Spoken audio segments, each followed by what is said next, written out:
My Something. Rafferty opened his pencil tin with his hands, and his hands only. The rest of his body remained still, his eyes and head still sinking into attention on Frankie's pose. She was honey, milky, sickly, skin all around and in his eyes, on her thighs. An olive piano hand rested gently on her exposed hip. "Just a quickie then, folks, 'cause this time she's going for gold." Chuck crept under the easels like a child tiptoeing across a bouncy castle, trying to stay out of view.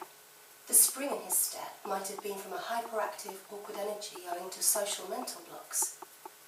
It might have been because he was happy with life. Frankie smiled. She did the middle distance thing, but Raph knew better. She stared straight into him like no other cheeky, brash, uneducated, 10 minutes, folks, heard before seen little degenerate with no manners.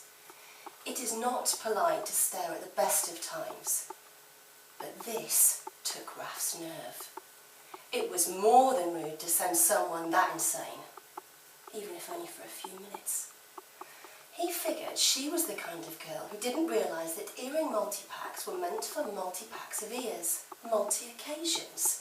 The kind of girl who shouted friends' sports nicknames from a foghorn-shaped mouth. Frankie drifted into a chocolate sleep, heavy, warm and tasty. She went around town in her head, traced her shopping steps. She did the tourist circle, art shops and cafes floated through her. Museums and libraries loomed and disappeared. Colours danced and jerked. A tiny stream of saliva made its way to the left corner of her mouth. She came to the dungeons. She floated up and in. A misty must smuggled her into a small room full of people, children with teasing fathers, couples clutching at each other's sleeves. There was a man, a boy, sort of both and neither. He was blonde and adolescent, but he spoke assertively of the horrors of medieval surgery and waved a jar of leeches around in front of paralysed open mouths. He picked squeamish victims and latched eye contact, moving in on them like rabbits, staring into them and threatening, oh yes, and there was nothing to take the pain away. Frankie felt a rush against her wet chin. The grubby made-up face turned her way, and it was her turn to feel special.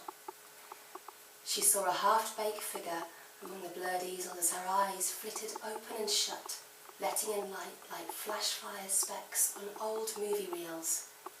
The boy moved in, black eyes fixed on hers, and stared, intimidating. He gave nothing away. He won over her silent, excited tears and her heart in one. It was scrumptious. He leaned in a bit, blood slid warmly, heavily down her body. He backed away slowly, and she could see a patch of it on his costume, on his face. His expression didn't even flicker as he slowly, heavily raised his dead hand and pointed to the corner of her mouth. Frankie woke to see a new figure standing in front of the easels. "You're not my favourite model, Celia." "She moves!" Celia stomped out of the room, throwing her brush on the floor in front of Frankie's midriff. Frankie watched from her daybed as she left. Chuck had apparently gone on an errand somewhere. She pulled her olive hand from between her legs. Slowly, heavily, she took her time. Raph stood in silence as Frankie stood and ambled over, silkily, sleepily. His brush held paralysed on the upper thigh of his trousers, slowly pressing red into his leg with determination of a missionary. Frankie smiled. "You've got red on you.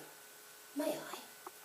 She peered around at the blotchy figure on the page, so delicately shaded up to the point on her abdomen where the brush trailed off through the bottom of the page to that point on his trousers. "Are you going to keep